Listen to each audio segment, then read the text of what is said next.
welcome to another episode of KJ Sports Talk, where we talk sports all day, every day.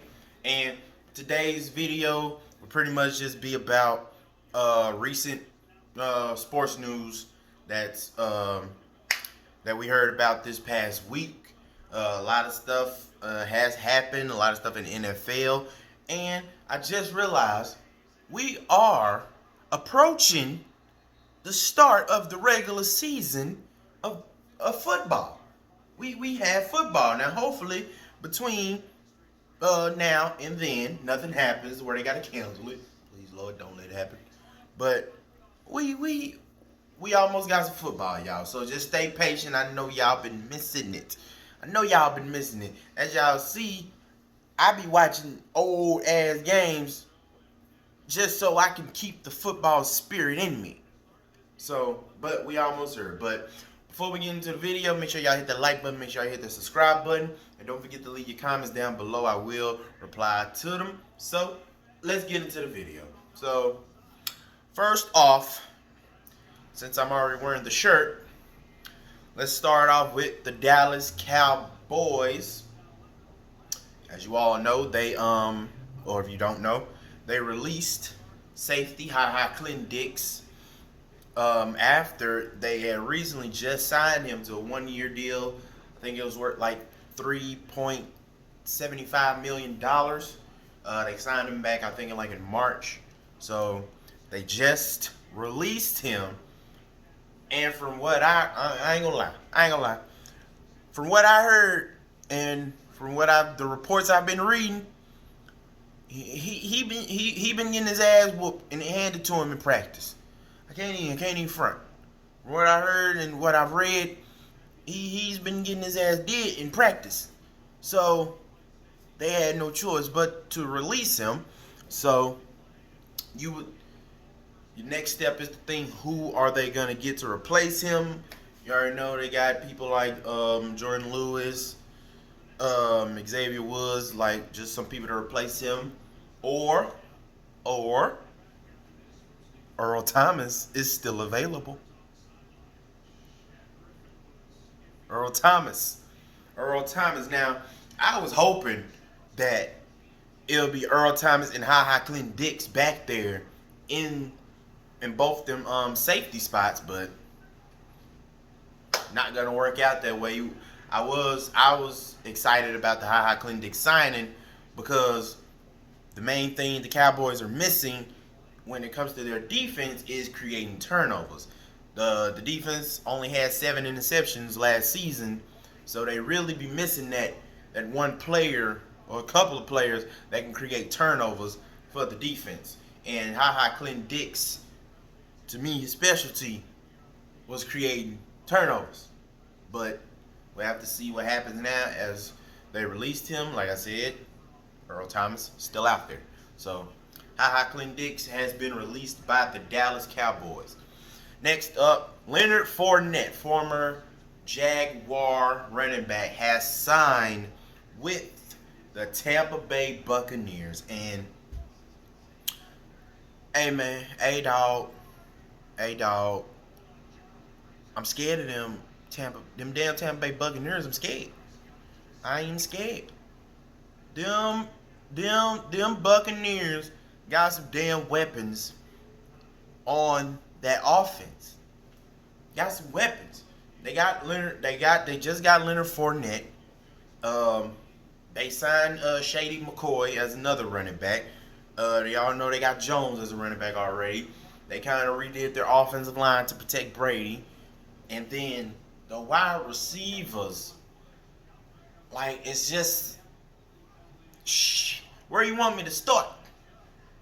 My boy Tom Brady got 3 tight ends to throw to: Cameron Brate, O.J. Howard, Rob Gronk.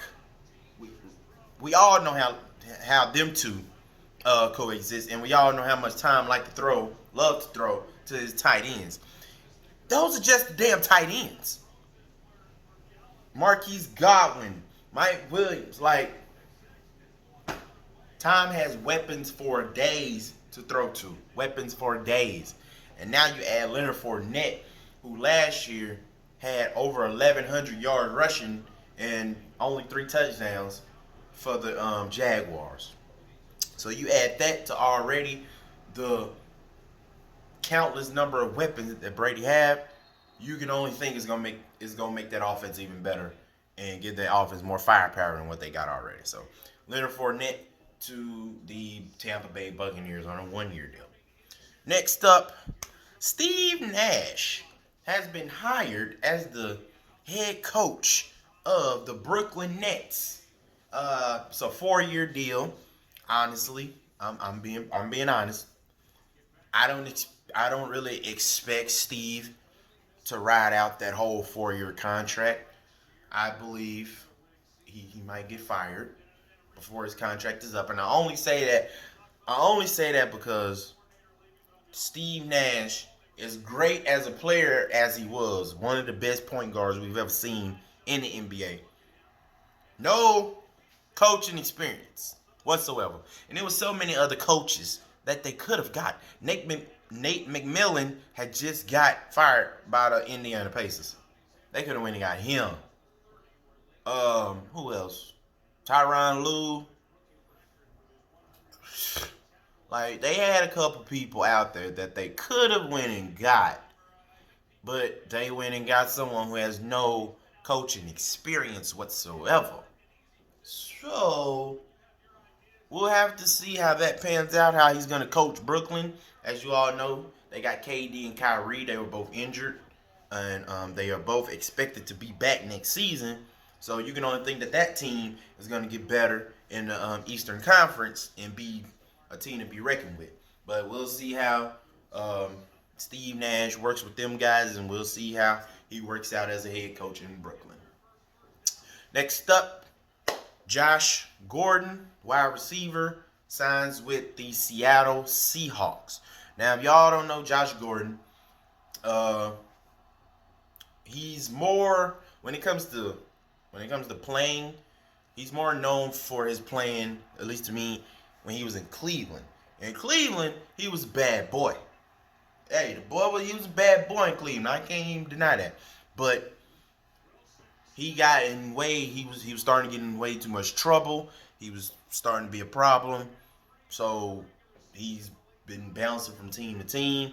Last year, he only had 27 catches, 426 yards, 1 touchdown with the Patriots.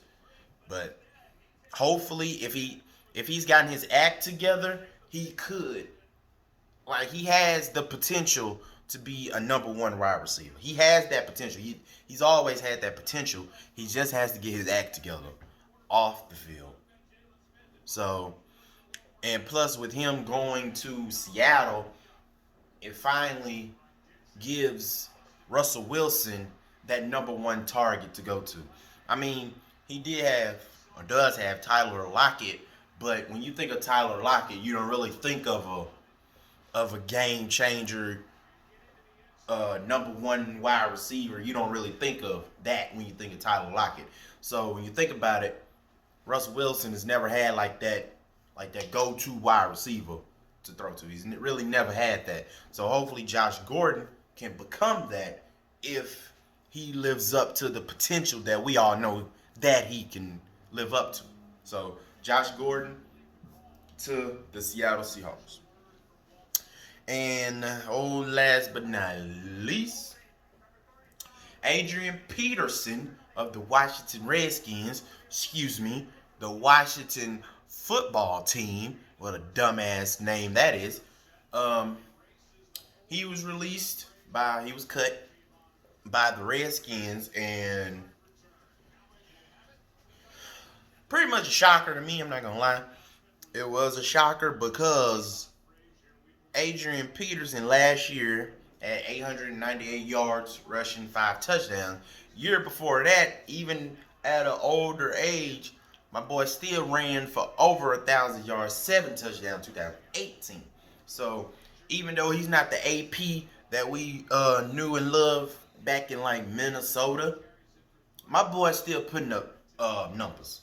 He's still putting up big numbers. So it's kind of questionable of why Washington released him, but hey, it is a business, so they probably couldn't come to terms on a deal. Like, we never know.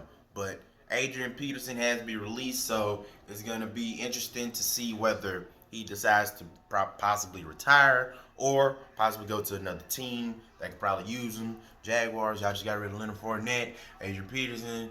I'm just saying. But we'll see what he does after this. So, that's pretty much the news heard around town this past week. And like I said, football season is approaching. So y'all make sure on Sundays, y'all on the couch, chilling, burning your hand, wings to eat, watching football all day. But hey man, that was the sports news throughout the week. Leave a comment, tell me what you think. Tell me what you think of the certain releases. Tell me what you think of the Nets hiring Steve Nash. Tell me what you think about the Bucks signing Fournette, Seahawks signing Josh Gordon. And I will see y'all on the next video. We're really glad that you're our friend, and this is a friendship that